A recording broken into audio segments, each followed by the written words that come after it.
예. 아, 이제 한 연대기가 원래는 한 12과에 되는 건데 저희들이 서두르지 않고 천천히 해왔습니다. 오늘은 이제 18과인데요. 뭐 한 두 번, 길게는 이제 세 번 정도 하면 끝나지 않을까 싶습니다. 자, 오늘은 주님께서 지난 이제 가르치신 교훈 가운데서 이제 몇 가지를 저희들이 교제했었고요. 오늘은 일어난 사건에 대해서 또 주님이 하셨던 일에 대해서 저희 함께 살펴보도록 하겠습니다. 자, 마태복음 9장에 나온 말씀입니다. 예수께서 배에 오르사 건너가 본 동네에 이르시니 침상에 누운 중풍병자를 사람들이 데리고 오거늘 예수께서 저의 믿음을 보시고 중풍병자에게 이르시되 소자야 안심하라 네 죄 사함을 받았느니라. 그러니까 예수님께서 한 동네에, 본이라는 동네에 가신 거죠. 그러니까 예수님이 오셨다는 소식을 듣고 많은 병자들이 사람들이 또 몰려들었습니다. 그런데 이제 예수님이 계신 곳에 주변에 이제 그 사람들이 꽉 차 있었고 집 안에 계셨기 때문에 오셨다는 소식을 들었는데 이게 오랜 기간 동안 이게 중풍병에 누워 있었던 거죠. 그러니까 이제 이 친구를 안타깝게 생각하고 이 친구의 그가 이 병에서 회복될 수 있는 유일한 소망이 되시고 또 능력이 되시는 예수님이 그 마을에 오셨다는 것을 듣고 어떻게 해서든지 예수님께 데려가고 싶었던 거예요. 그런데 방법이 없었던 거죠. 사람이 꽉 차 있어서 그 안에 예수님 앞에까지 이렇게 친구를 데려갈 수 없었기 때문에 이들이 생각했던 것은 다급한 거죠. 그게 나무집이거든요. 그렇죠? 근데 그 벽을 타고 근데 얼마나 많은 수고를 들였겠어요. 그 지붕까지 올라가고 끌어올리고 그 나무의 지붕을 뜯는 거예요. 그 이후에 일어날 모든 문제들, 어려움들은 차후의 문제고 지금 당장 이 순간을 놓쳐버리게 되면 이 친구는 지금 기회가 없게 되는 거잖아요. 그래서 친구를 향한 또 간절한 사랑이 있고 또 예수님을 향한 믿음이 있는 거죠. 예수님만 지금까지 들었던 소문에 의하면 그분의 능력에 의하면 예수님만 이것을 고쳐주실 수 있는 유일하신 분이시다 싶어서 지붕을 뜯고 그러니까 그 안에 있는 사람들 생각해 보세요. 막 먼지 쏟아지고 위에서 막 지금 난리가 난 거잖아요. 뭐 어떻게 이런 사람이 있을 수가 있는가 싶은 거죠. 근데 그들이 가진 절실함에 비하면 이해할 수 있는 거죠. 근데 좌우간 이제 그런 상황이 됐습니다. 그래가 그 사람을 침상째 밧줄에 연결해가지고 내린 거예요. 그러니까 예수님 앞에 딱 앞에 내린 거죠. 그러니까 예수님이 그 사람의 상태를 보니까 정말 예수님을 향한 믿음이 있는 거죠. 예수님이 어떤 분이신가. 예전에 이제 이 사람 이스라엘 사람이잖아요. 그래서 구약에 오실 그분에 대한 예언을 또 알고 있을 거고 그분이 바로 예수님이시다. 예수님이 우리 마을에 오셨다. 그리고 지금 자기는 현재 큰 필요를 가지고 있는 거잖아요. 이 병 때문에 많은 기간 동안에 누워 있었고 다른 주변의 사람들에게 큰 어려움과 이렇게 고통을 줬다는 것을 알기 때문에 또 그 친구의 그 아픔을 생각한 또 이 친구들의 그 간절함이 결국에는 이제 주 앞에 이르게 했는데 주님이 그 사람을 보시면서 하신 말씀이 다른 말씀이 아니에요. 안심하라 하면서 가장 듣고 싶었던 말이 뭘까요? 네 병이 놓여졌느니라. 이런 말을 듣고 싶지 않겠어요? 근데 주님이 그 말씀을 하시기 전에 이 사람들은 당연히 알고 있는 거죠. 주님이 이들의 병을 고칠 수 있는 능력을 가지신 분이시다라는 것을 당연히 알지만 주님은 이가 지금 병에서 놓여지는 것보다 그래서 건강한 몸으로 예전처럼 생활할 수 있는 것보다 더 다급한 문제가 뭐라고 보시냐면 죄 문제로 보시는 거예요. 사람들은 이것을 인정하든 인정하지 않든 하나님 보실 때 인생의 가장 절실하고 시급한 문제의 근원이 무엇이냐? 죄로 보는 거죠. 죄의 문제. 하나님 앞에 죄인인 거죠. 그래서 하나님이 인생에게 주시기를 원하시는 가장 큰 복된 은혜를 주시기 위해서 복된 소식을 전파하는 거죠. 그에게 그랬습니다. 네 죄 사함을 받았느니라. 네 죄가 용서되었느니라. 태어나서부터 죽을 때까지 내 인생의 모든 죄가 세상 죄가 용서되었느니라. 이것보다 더 큰 말씀이 있겠어요? 위로의 말씀이 있겠어요?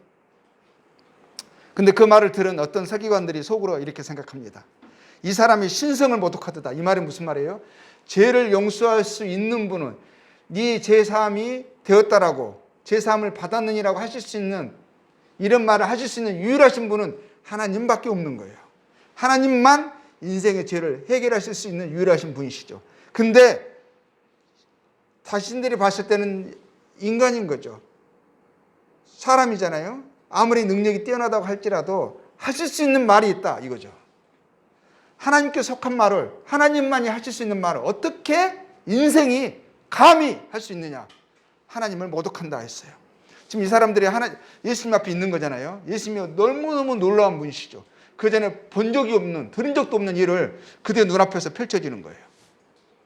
그럼에도 불구하고 그래서 예수님을 존경하는 마음에, 그분을 기이 여기는 마음에 왔지만 이 말은 하실 수 없다라고 생각하는 거예요. 하나님만 하실 수 있는 말을 아무리 능력이 뛰어나다고 어떻게 이 말을 하는 건가? 자신을, 이 말은 뭐냐면 신성을 모독한다는 이 말은 자신을 하나님으로 여기고 있구나 이거예요.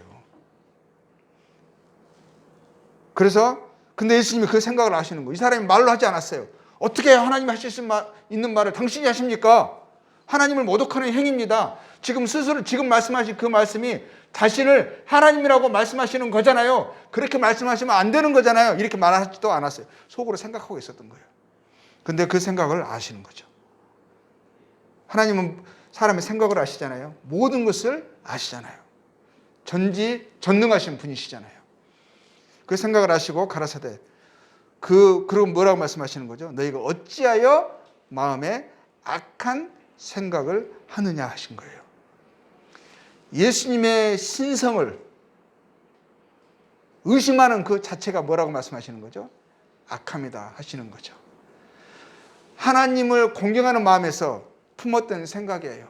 하나님만 하실 수 있는 그 말을 감히 인간이 하고 있다. 그가 아무리 뛰어난 존재라 할지라도, 아무리 큰 능력을 행사할 수 있는 그런 분이라 할지라도 어떻게 하나님께 속한 그 말씀을 함부로 하실 수 있는가? 이건 그렇게 생각한 거거든요. 하나님을 공경하면서 한 생각이에요. 근데 예수님은 그걸 뭐라고 하시는 거죠? 그 생각은 다른 사람에게 하면 맞죠. 근데 예수님께는 예수님의 신성을 의심한 그 자체가 악함이 되는 거죠. 그래서 악한 생각을 하느냐라고 하시면서 이렇게 말씀하신 거예요. 네 제사함을 받았느냐 하는 말과 일어나 걸어가라 하는 말이 어느 것이 쉽겠느냐. 이 말씀이 무슨 말이죠? 중풍병자 몇 년 동안 꼼짝달싹 못하고 누워 있었어요.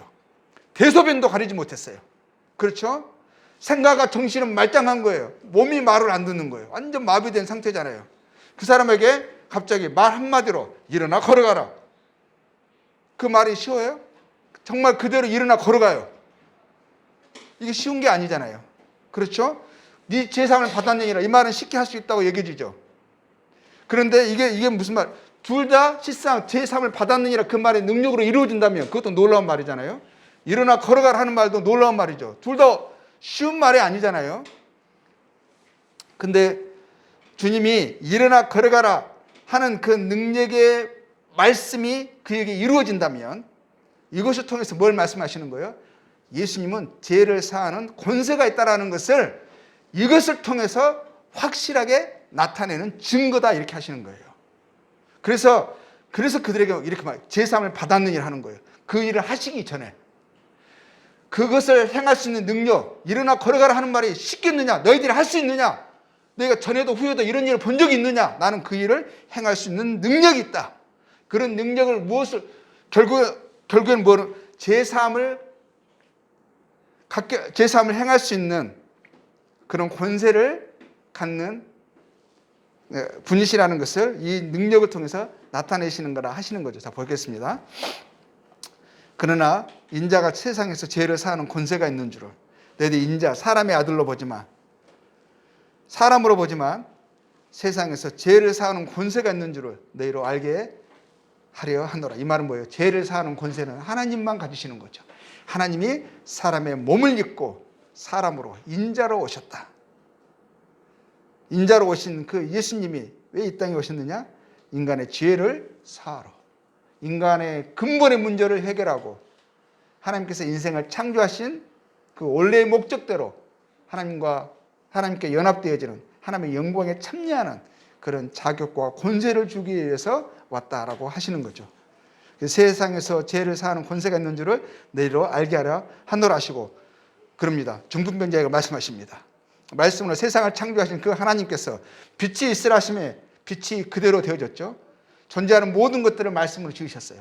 그 말씀으로, 그 능력의 말씀으로 말씀하십니다. 일어나 네 침상을 가지고 집으로 가라. 말씀으로 하시는 거죠. 일어나 네 침상을 가지고 집으로 가라. 자, 그 말씀이 그대로 이루어지나 보겠습니다. 그가 일어나 집으로 돌아갑니다. 일어나는 거예요.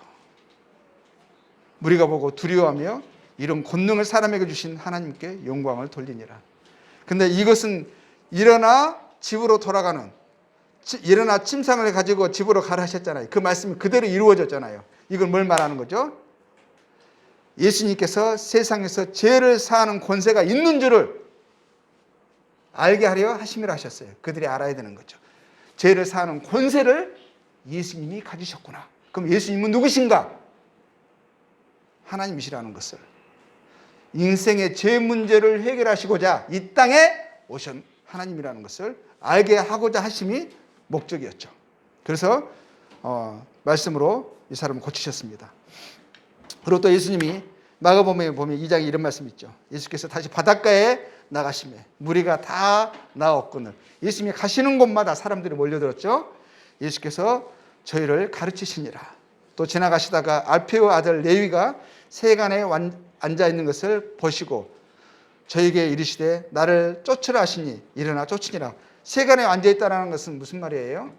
세리예요, 세리. 그때 시대에 여자 하면 제일 악한, 유대인들의 머릿속에 제일 먼저 떠오르는 죄인 하면 여자에서 누구라 그랬죠? 창녀. 남자에게는요? 세리예요, 세리. 죄인의 표상이죠. 죄인 하면 제일 먼저 이 죽일 놈 하면 그들의 머리에 떠오르는 사람들이요? 세리였었어요. 세리를 보시고요. 뭐라고 하시는 거예요? 나를 쫓으라. 이가 곧 마태죠, 마태. 그의 집에 앉아 잡수실 때 많은 세리와 죄인들이 끼리끼리 모이잖아요. 그렇죠? 친구들을 다 불러 모았어요. 예수님이 오셨다. 사람들은 우리를 나쁜 놈들 하면서 우리를 상종하지 않고 우리를 멸시하고 우리를 경멸하지만 예수님이 우리를 찾아오셨다. 예수님이 다른 사람들이 우리를 대하는 것처럼 우리를 그렇게 대하지 않으시고 우리에게 사랑을 나타내신다. 우리를 인간 취급하셨다. 뿐만 아니라 존중히 여기셨다. 그래서 이 세리가 자기가 가까운 모든 사람들 초대했는데 다 끼리끼리라서 다 세리와 죄인들이에요. 그중에 창녀도 있을 것이고 별의별 인간 잡종들이 거기 있을 거예요. 그들이 봤을 때 그 시대에. 근데 예수와 그 제자들이 함께 앉았으니 근데 예수님이 그들과 그 가운데 함께 있는 거죠. 근데 이는 죄가 많이 있어서 예수를 쫓음이라라. 바리새인의 서기관들이 예수께서 죄인과 세리들과 함께 잡수시는 것을 보고 바리새인들이 왔어요. 바리새인들을 봤을 때는 예수님이 많은 사람들이 예수님을 쫓잖아요. 그의 능력이 탁월합니다. 지금까지 이런 사람을 본 적이 없었어요. 근데 그 예수님이 자기들과 함께 있으면 좋겠는데 이 세리와 죄인들과 함께 하는 거예요. 예수님이 그 말에 오셨다는 것을 듣고 바리새인들이 갔는데 그 집이 누구냐면 마태 집이고 주위에 예수님 주변에 있는 모든 사람들이 그 동네에서 소문난 죄인들이 거기에 다 모여 있는 거예요. 그들이 보기에는 정말 인간 쓰레기들이 다 모여 있는 거예요. 그러니까 감히 거기에 들어갈 마음이 안 나요. 멀리서 예수님 저기 있는 걸 보는 거죠. 그러면서 그 옆에 있는 제자를 지나가다 봤을 수 있어요. 들어가려고 하는 제자를 그러면서 하는 거예요. 아, 예수님이 왜 저기 있냐고. 예수님이 있으려면 우리랑 같이 있어야지. 그들과 함께 하기는 싫고 예수님이 자기들과 함께해서 자기들의 위상도 좀 높아졌으면 좋겠고 이런 마음이 있는 거죠. 근데 예수님이 그 소리를 들으셨어요. 제자들에게 이르되 어찌하여 세리와 죄인들과 함께 먹는가 할 때 예수님이 들으시고 저희에게 이르시되 뭐라고 하셨죠? 건강한 자에게는 의원이 쓸데없고 병든 자에게라야 쓸데 있느니라. 내가 의인을 부르러 온 것이 아니요 죄인을 부르러 왔노라 하시니라. 그들은 아주 상식적인 말씀을 하시는 거죠. 그렇죠? 병든 사람들이 의사를 찾습니다. 의사가 필요합니다. 아무리 탁월한 최고의 의사를 할지라도 그가 병이 안 걸렸으면 그 의사는 자기와 아무런 상관이 없는 거죠. 그렇죠? 그것과 견주어서 예수님이 하신 말씀은 내가 의인을 부르러 온 것이 아니라 죄인을 부르러 왔다. 죄인을 병든 자와 비교를 하시고요. 죄가 없는 자를 의인이라, 병들지 않는 자를, 건강한 자를 이제 의인이라 비교하신 거죠. 이 말씀은 뭐예요? 모든 사람들이 의인은 없잖아요. 의인은 없나니 하나도 없다 하셨잖아요. 하나님 보실 때 그가 하나님 앞에 죄 없는 자가 누가 있겠어요? 하나님 앞에 나는 거룩하다라고, 나는 죄를 한 번도 짓지 않았다라고, 마음에서부터 생각에서부터 행동까지 그 어떤 죄도 짓지 않았다고 말하시는 자가 감히 누가 있겠어요? 다 하나님 보시기에 죄인인 거죠. 그럼 이 말씀은 뭐예요? 모두가 다 병들었다 이거예요. 건강한 자는 하나도 없다 이거예요. 다 죽을 병에 걸렸다 이거예요. 근데 문제는 뭐냐면 자기가 심각한 병에 걸려서 그것 때문에 죽어가는데, 죽을 것인데 자기는 건강하다고 생각하는 거예요. 나는 병 걸리지 않았다라고 생각하는 거예요. 그러니까 자기를 치료해 줄 수 있는, 자기의 근본의 문제를 해결해 줄 수 있는 그분이 바로 앞에 계시면서도 그분은 필요로 하지 않는 거죠. 다른 목적으로 필요로 하는 거예요. 다른 목적으로. 암이 걸렸는데 암으로 인해서 나타난 작은 피부에 증상이 있으면 이 피부병을 생각하는 거예요. 피부병을. 뽀루라기를 생각하는 거예요. 예수님은 그 정도로 생각하는 거예요. 안은 썩어서 죽어가는데, 문드러져 가는데.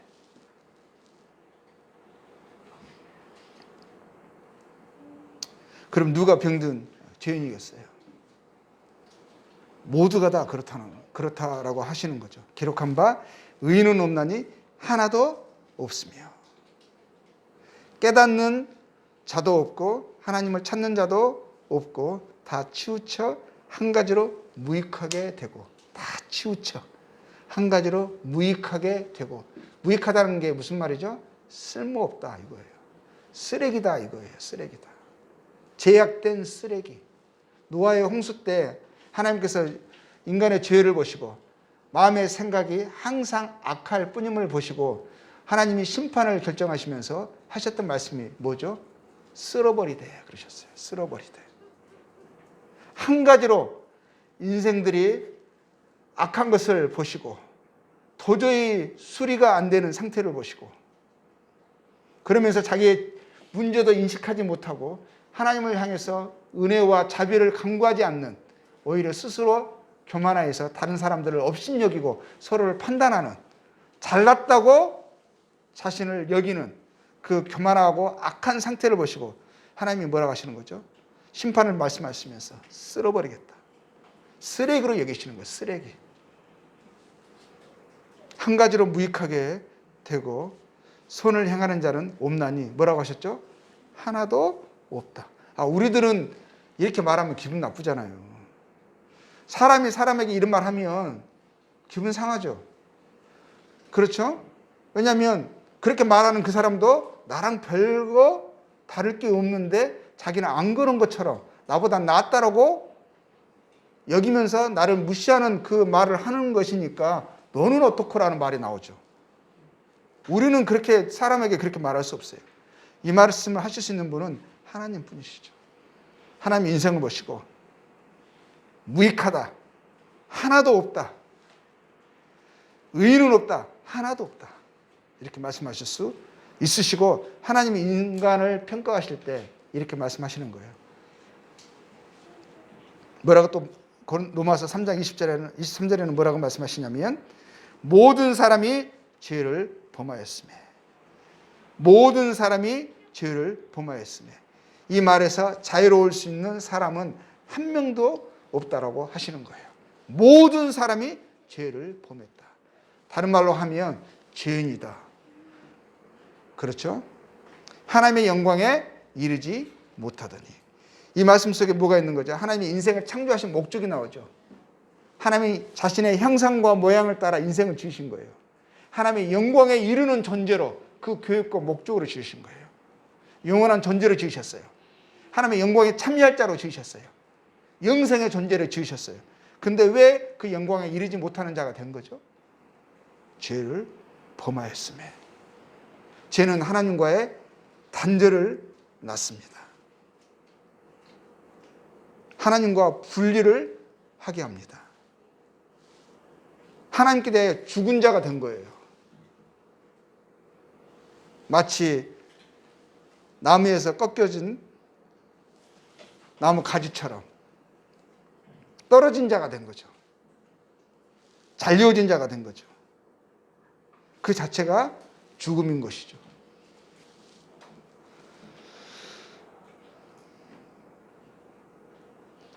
예수님이 하신 말씀이십니다. 이렇게 말씀하셨어요. 내가 내 친구 너희에게 말하노니 몸을 죽이고 그 후에는 능히 더 못하는 자들을 두려워하지 말라.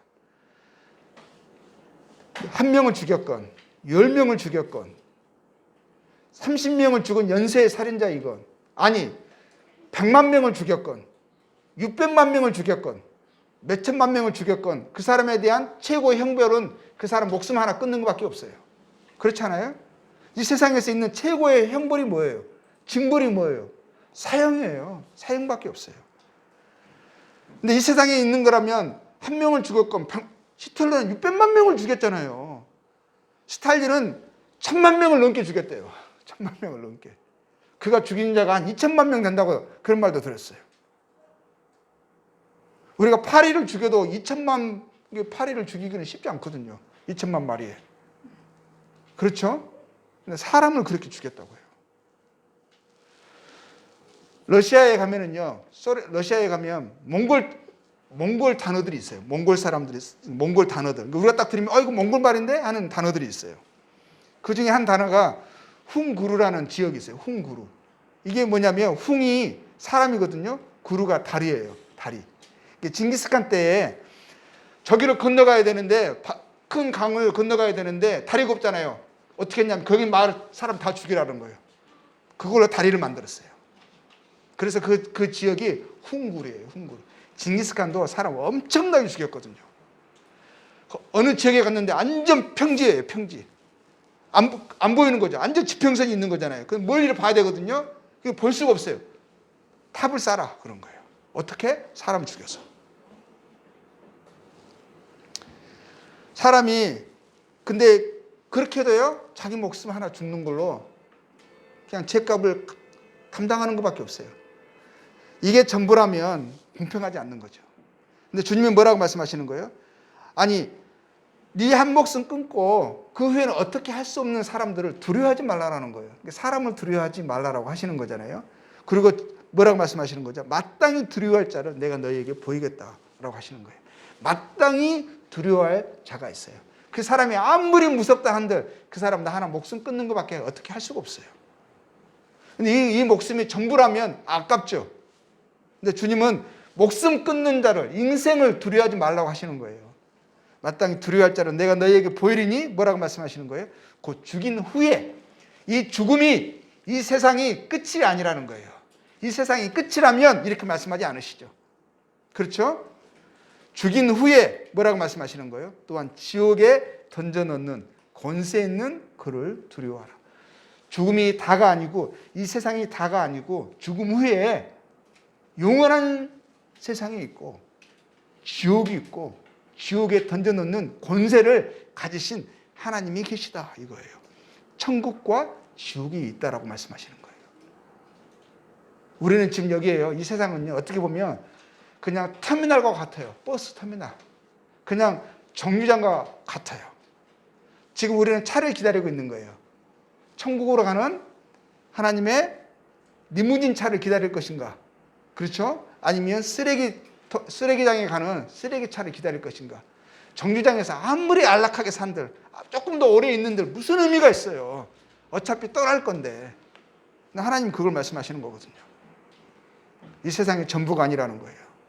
하나님이 계시고 이 땅의 삶에 대한, 몸으로 사는 모든 삶에 대한 평가가 있을 것이고 책임을 물을 것이고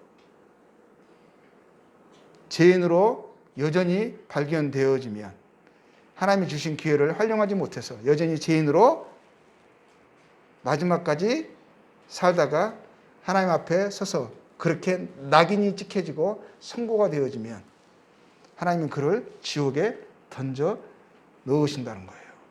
그것을 두려워하라고 말씀하세요. 그것을 두려워하라고. 이것을 믿든 믿지 않든 마지막 날에는 보고 믿을 거예요. 지옥에 떨어지면서 믿을 거예요. 근데 그것은 믿음이 아니죠. 보고 믿는 것은 믿음이 아니거든요. 마태복음 25장 42절에는 또 왼편에 있는 자들에게 이르시되, 마지막 날에 대해서, 하나님의 심판에 대해서 말씀하시는 거죠. 저주를 받은 자들아, 나를 떠나. 이 말이 죽음이에요. 나를 떠나. 나로부터 영원히 분리되어, 이런 거거든요.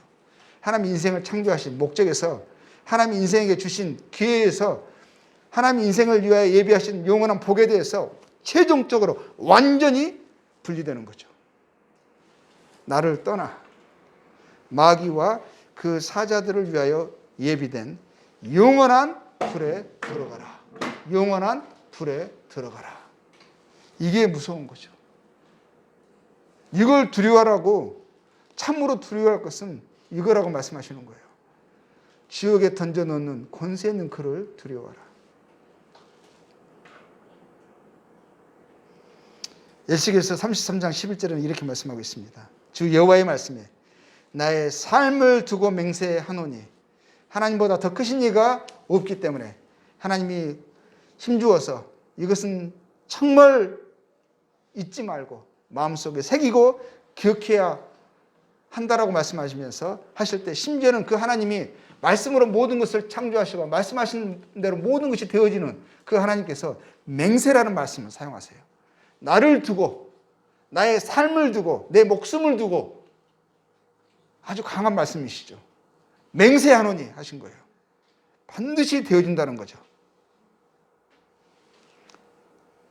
나는 악인이 죽는 것을 기뻐하지 아니하고. 이 말씀은 또 어떤 말씀이죠?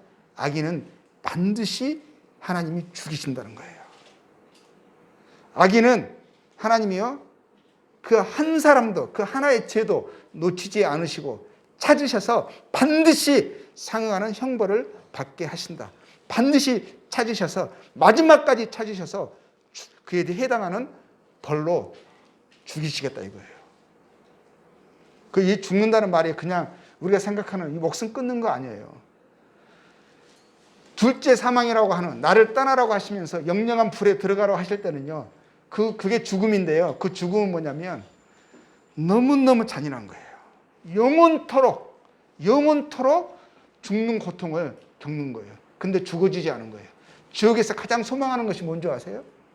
죽음이에요. 죽음. 지옥에서 가장 소망하는 것이 죽음이에요. 죽지 않는 것이 가장 무서운 거예요. 영원한 생명이 있어서 영원한 하나님이 예비하신 복을 누리면서 산다는 것은 하루하루가 아깝겠죠. 근데 영원토록 그 기쁨과 그 영광을 누리면서 살아갈 거예요. 영원이라는 시간이요, 지루하지 않을 거예요. 하루하루가 지루하지 않을 거예요. 근데 지옥에서는요, 죽음이 없다고요.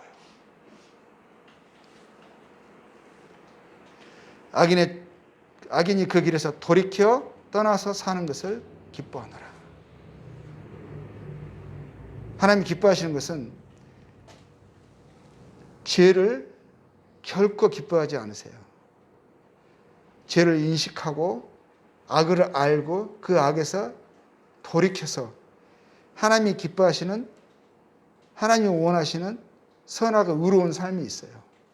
인간에게 정하신 삶이 있어요. 인간에게 정하신 삶은 악을 정하지 않으셨어요. 악을 행하며 산다 하면 하나님 그것을 결코 기뻐하지 않으세요. 구원받은 성도라는데 하나님이 기뻐하시지 않는 악을 행하며 산다? 그 성도는 사랑하시지만 그들이 행하고 있는 그 악은 결코 기뻐하지 않으시고 그에 대해서 징계하시고 그 악을 어떻게 해서든지 떠나게 하시려고 마음을 괴롭게 하시고 삶을 어렵게 하시고 반드시 돌이키기를 원하시는 거죠. 근데 그 악인들에게는 어떻게 했어요? 그 악인들은, 구원받지 않은 악인들은 영원한 지옥이거든요. 그래서 하나님이 계속적으로 그들에게 원하시는 것은 돌이켜 떠나 사는 것을 원하시는 거예요. 영원한 죽음으로 그를 던져넣는 것을, 지옥에 던져넣는 권세를 가지셨지만 그 죄인들에게 그 권세를 사용하기를 원하지 않으시는 분이셔요. 그래서 회개하기를 원하시는 거죠. 돌이켜 떠나 살기를 원하시는 거예요. 이스라엘 족속아. 그래서 돌이키고 돌이키라. 돌이키고 돌이키라가 회개거든요. 회개. 너희 악한 길에서 떠나라. 그렇죠. 어찌 죽고자 하느냐 하셨다 하라. 이거는 죄인들에게는 영원한 지옥 형벌에서 구원받기 위해서 자신의 죄를 인식하고 하나님께 나와서 구원을 사모하여서 하나님께 나와서 구원을 받으라. 이런 말씀이시죠. 근데 성도에게는 어떤 말씀일까요?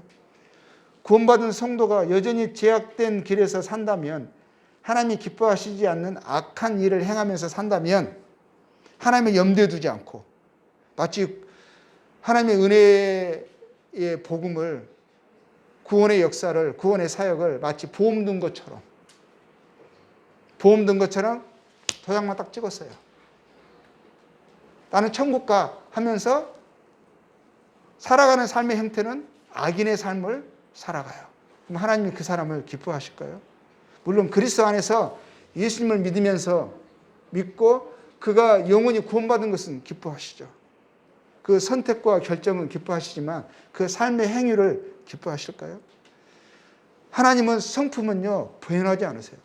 죄에 대해서, 악에 대해서는요 하나님은 항상 같은 생각과 같은 마음을 가지고 계세요. 미워하세요. 싫어하세요.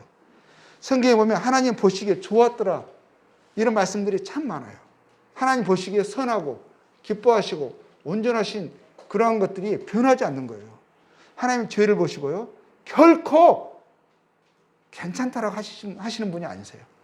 죄를 보시고 마음에 한탄하시고 근심하시고 그걸 돌이키게 하시려고 하나님이 하실 수 있는 모든 것을 해요. 특히 하나님을 안다고 하는 사람들에게는 더해요. 이스라엘 족속에게는요 하나님을 아는 사람들이잖아요. 그들에게는 그 죄를 떠나게 하려고요. 그들이 여전히 우리는 아브라함의 자손들이야, 하나님 우리를 사랑하셔 라고 하면서요 방종하고 함부로 행할 때 하나님 이스라엘 사람들을요 더 괴롭히셨어요. 오히려 그들을 징계하는 것을 통해서 뭘 하셨죠? 하나님은 어떠하신 분들을 더 그들을 증인 삼아서 드러내셨어요. 그래서 이스라엘 사람들의 삶을 보잖아요. 그러면 그들이 하나님의 선민이라고 하는데요 이 세상에서 가장 어렵게 산 민족이에요. 그들의 역사를 보면 우리보다 더 심해요. 더 심해. 우리 민족도 큰 나라 사이에 끼어가지고 우리도 많은 역경을 겪은 민족이잖아요. 근데 이스라엘 민족들은 우리에 비하면 우리는 양반이라고요. 그들은 바퀴벌레 취급받았어요. 600만 명의 사람들이요 그냥 개처럼 파리처럼 그냥 그렇게 버려지고 죽어졌어요. 근데 그게 한 번뿐인 줄 아세요? 역사에 얼마나 많이 반복됐는지 몰라요. 성도라면, 우리가 회개했다면, 그리고 하나님으로 부른다면 어떻게 되는 거죠? 그에 합당한 삶이 요구되는 거예요. 회개를 했다면 회개에 합당한 열매를 맺으라 하시는 거예요. 복음에 합당한 삶을 살라 하셨어요. 그래서 성도들이 오히려 여전히 하나님의 은혜를 알고 하늘의 소망을 가지고 하나님이 자기의 하나님이라고 하면서, 그런데 하나님이 미워하시는, 하나님이 결코 의로우신 하나님이 인정하실 수 없는 삶의 형태를 살아간다? 그럼 하나님은 어떻게 하시는 거예요? 그걸 괴롭히셔요. 징계하시고 저주하시고 그 삶을 어떻게 해서든지 돌이키게 하시려고 한단 말이에요. 우리가 사람인데도 우리 사랑하는 자식들이 나쁜 행위를 해요. 우리가 결코 용납할 수 없는 행위를 한다면 어떻게 하죠? 그를 사랑하지만 사랑하기 때문에 다른 집 아이들에게는 우리가 그렇게 할 수 없어요. 내 자식에게는 어떻게 하는 거예요? 사랑하지만 매를 드는 거예요. 화를 내고 어떻게 해서든지 그것을 돌이키게 하려고 하죠. 아이가 병들었다고 생각해 보세요. 그럼 어떻게 하죠? 그 아이가 싫어하지만 그 몸에 칼을 대게 한단 말이에요. 병원에 데려가서 주사를 맞게 하고 쓴 약을 먹게 하고 안 되면 의사가 칼을 대야 된다고 하면 그 내장을 드러내게 한다고요. 어떻게 해서든지 그 병을, 그 암을 절단하게 하려고 하지 않겠어요?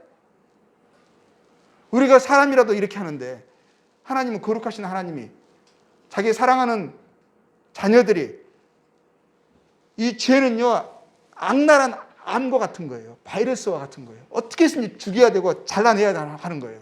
근데 거기가 연합돼서 암을 계속 키워나가고 하나님 이름을 유혹되게 하고 있어요.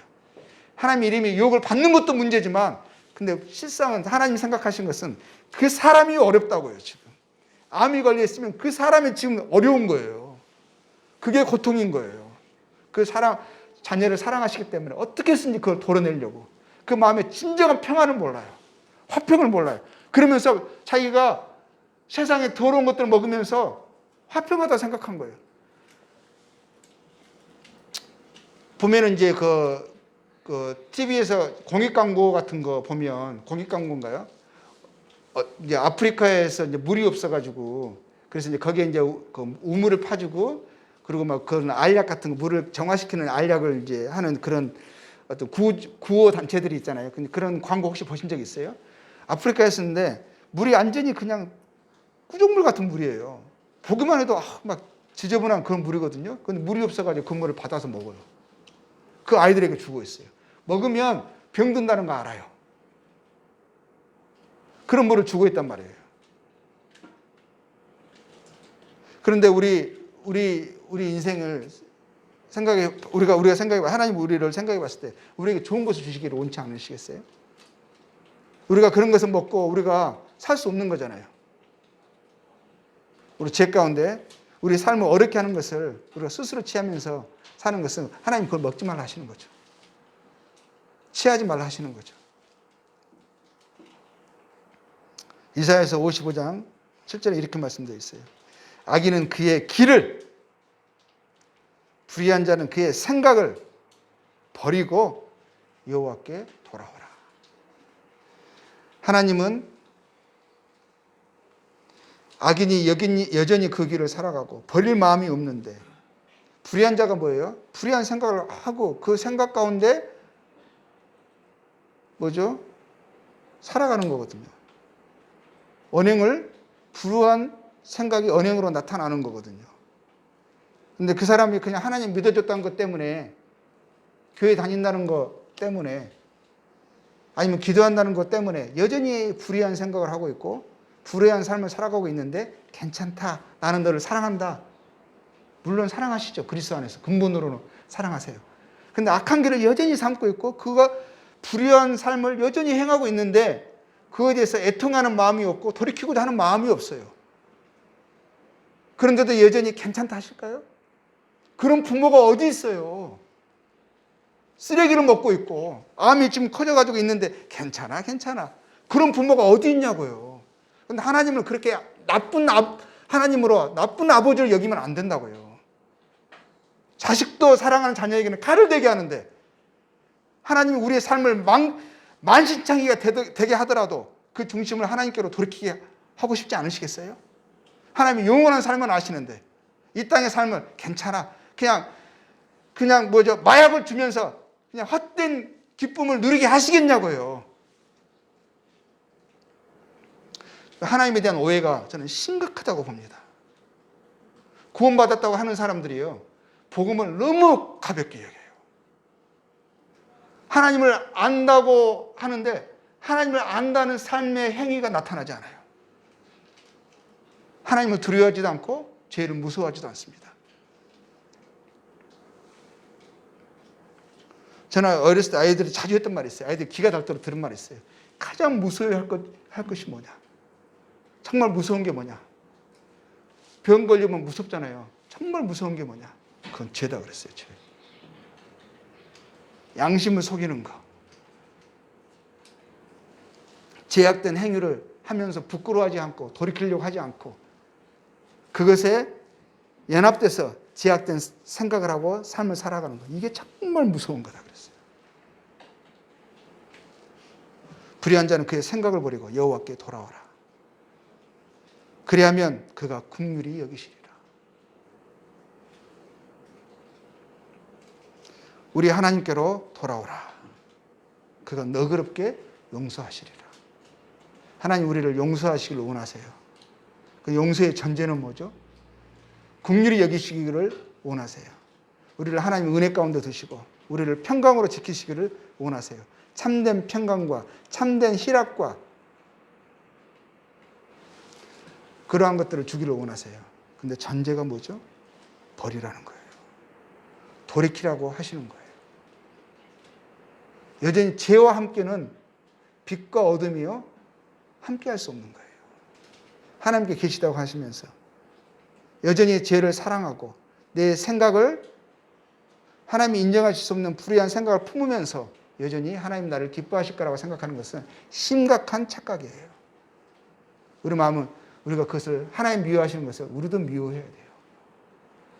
내가 연약한 육신으로 인하여서 죄 가운데 자주 넘어지고 잘못된 생각을 자주 품고 내 마음에 시기와 욕심이 올라오면 그것들에 대해서 하나님께 이 상한 심령을 가지고 하나님께 나아가서 하나님 저를 고쳐주십시오. 하나님 저를 용서해 주십시오. 불쌍히 여겨 주십시오. 이러한 상태에서 제가 변화되기를 원합니다. 하면서 하나님께 가까이 나와야지 욕심 부리는 것, 시기하는 것들을 여전히 이거 달라라고 떼쓰는 그러한 삶은 문제가 되는 거죠. 예수께서 가라사대 내가 곧 길이요 진리요 생명이니 나로 말미암지 않고는 아버지께로 올 자가 없느니라. 우리를 하나님께로 나아가게 하실 수 있는, 하나님께 이룰 수 있는, 하나님의 은혜와 사랑을 받을 수 있는 유일한 통로로, 유일한 사닥다리로, 유일한 다리로, 유일한 길로, 생명으로 우리 예수님이 오신 거죠. 하나님이 인생의 몸을 입고 오신 거예요. 이 더러운 세상에 오신 거예요.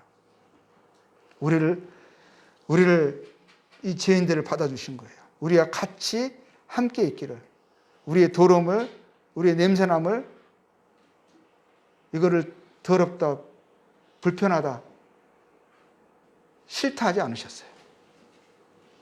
다 받아주시고 우리가 그 안에서 그 품의 기대도 다 받아주셨어요. 그러면서 그분의 사랑과 그분의 거룩을 우리가 기억하면서 그분을 닮아가기를 소원하는 마음을, 그 동기를 우리에게 불러일으켜 주셨죠.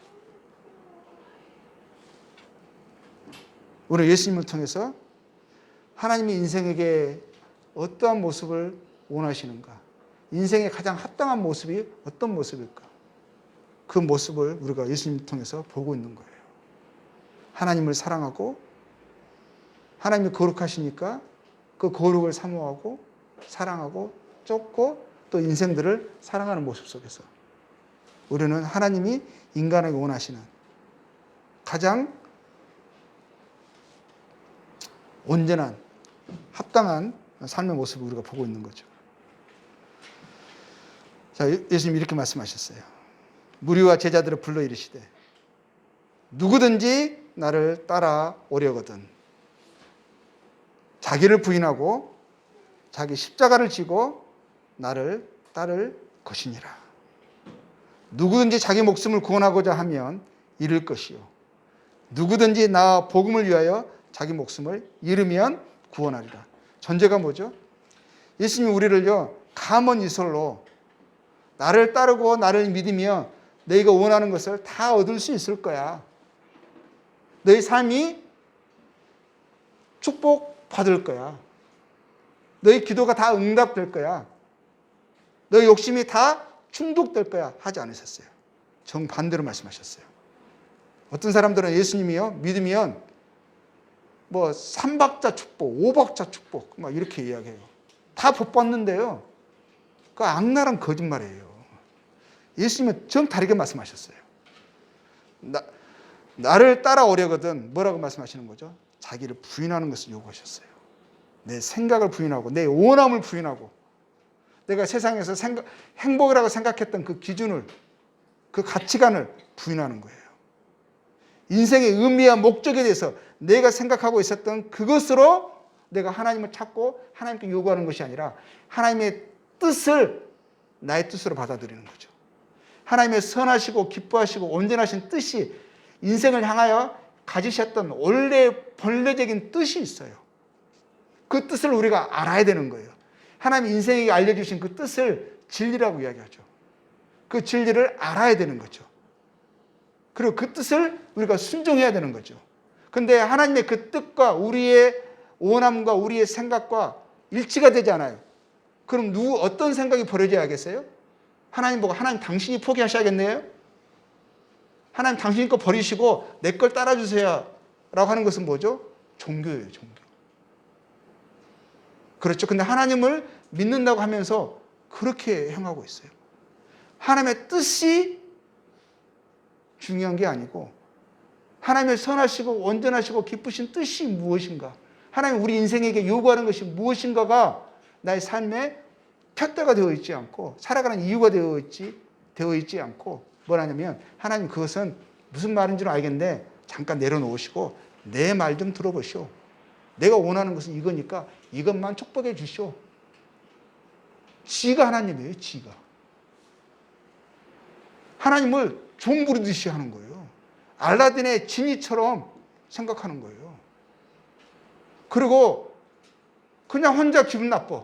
내가 원하는 것을 안 들어줬다 이거예요. 혼자 마음 상하고 혼자 기분 나빠요. 그리고 이 하나님은 능력이 없는가 보네? 해? 팽 돌아서 버려요. 그럼 하나님 뒤에서 안달이 나셔서 제발 그러지 말고 나 좀 믿어줘. 하나님은 그런 분으로 생각하는 거예요. 하나님을 향한 경외와 존중이 없어요. 두려움이 없어요. 하나님 뭐라고 말씀하신 거죠? 자기를 부인하라는 거예요. 내 생각이 하나님의 생각과 다르다면 하나님의 생각을 결코 안 버리세요. 하나님은 항상 여전하세요. 동일하게 요구하세요. 그러면 하시는 말씀이 네 생각을 버리라는 거예요. 내 생각은 네 생각보다 높다라고 말씀하시는 거예요. 네 생각을 버려야 우리가 화평할 수 있다 하시는 거죠. 여전히 자기 생각을 주장하면서 하나님께 요구한다면 그 사람에게는 결코 화평이 이루어지지 않습니다. 항상 하나님과 싸우는 거예요. 만사가 안 돼요. 내 마음은 여전히 불편해요. 심지어는 내가 원하는 것을 다 얻었다 할지라도 내 마음은 여전히 하나님 안에서 안정과 화평과 소망으로 하나님을 기다리는, 하나님을 사랑하는 마음을 가질 수가 없어요. 갖는다고 하면 거짓말이고 착각인 거죠.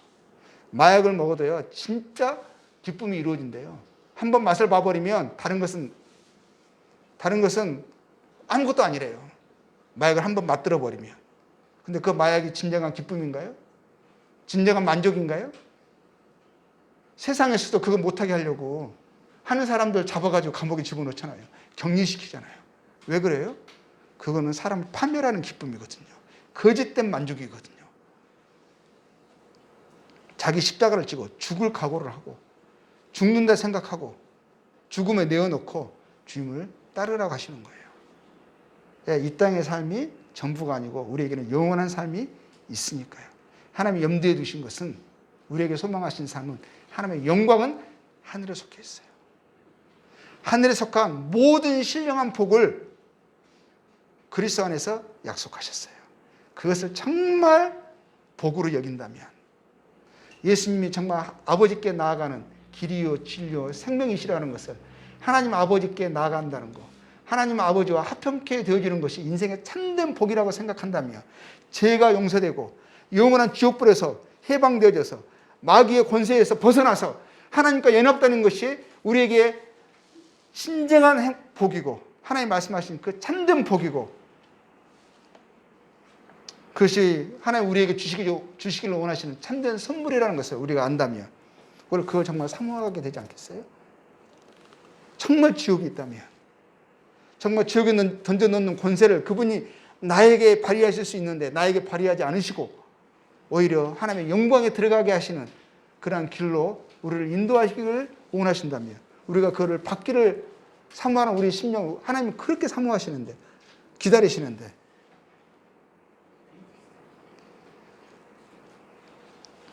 이렇게 되어 있죠. 누구든지 자기 목숨을 구원하고자 하면 잃을 것이요. 자기 목숨, 이 땅에 사는 목숨, 이 땅에 사는 삶의 가치관, 이것을 위해 산다면은요, 다 잃어버리는 거라는 거예요. 다 잃어버리는 거라고 말씀하시는 거예요. 자기 목숨을 위해 살면, 이 땅의 삶의 목숨을 위하여 살면, 이 땅의 가치관으로 삶을 산다면, 이 땅에서 원하는 것은 얻을 수도 있어요. 근데 다 얻는 게 아니더라고요. 그렇게 발버둥 치면서 이 땅에서 하나님을 등지면서도, 하나님을 전혀 생각하지 않으면서도, 자기 나름대로 하나님 상을 스스로 만들어 놓고도 그렇게 욕심부리면서 살려고 바둥바둥 쳐도 다 얻을 수 있는 게 아니더라고요. 근데 그렇게 모험적인 삶을 살아가는 거잖아요. 근데 말씀에서도 실상 근데 다 얻었다 할지라도 그게 진정한 죽음은 다 나중에 보니까 다 노란색에서 금인 줄 알았는데 보니까 다 똥이더라고요. 똥. 그렇게 말씀하시는 거예요. 자기 목숨을 구원하고자 하면 잃을 것이요. 누구든지 나와 복음을 위하여 자기 목숨을 잃으면 구원하리라 하셨어요. 자기 목숨을 잃으면 하나님이 우리에게 주시고자 하시는 그거, 영원한 것, 그것을 얻게 될 것이다. 성도에게는 뭐죠? 영원한 가치가 있는 것을 위하여 우리가 살아가야 한다는 것이죠. 우리의 삶으로 인해서요, 우리가 하나님의 뜻 가운데 살아갔느냐, 아니면 하나님의 말씀에 반해서 하나님이 하지 말라 하시는 그런 삶의 행태로 살아가느냐에 따라서 내 주변도 결정이 되죠. 내 자녀들도, 주변의 친구들도, 이웃들도, 부모도, 친척도 결정이 되죠. 우리를 보면서, 야, 너는 그래도 네가 믿는 하나님이라면 뭔가 들어볼 만하다. 너의 삶은 뭔가 다르더라 해서 관심을 가질 수도 있고요. 그걸 통해서 하나님께 나올 수 있는 통로가 될 수 있는데, 야, 네가 믿는다면 안 믿어. 너의 삶이 너의 하나님의 어떠함을 드러내고 있어. 믿을 만한 하나님이 아니래? 욕심도 많고, 자기밖에 모르고, 자기 가족도 사랑할 줄 모르고, 뭐 이렇게 돼버린다면요, 다른 사람들이 우리에 대해서 어떤 생각을 하겠어요?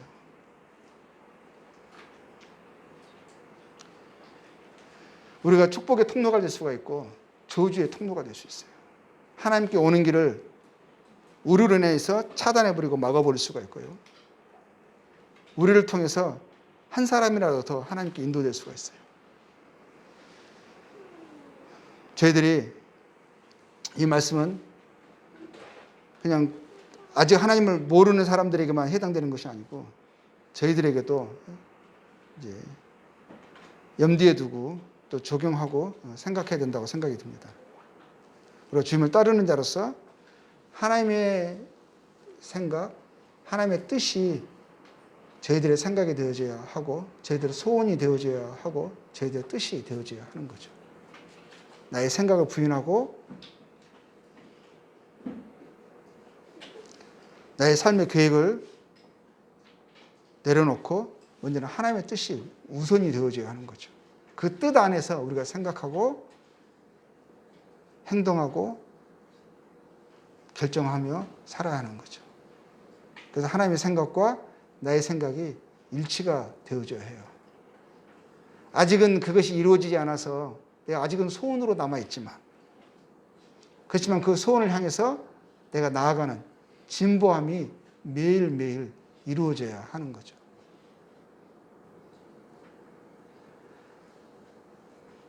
그게 우리의 소원이 되어져야 하는 거예요.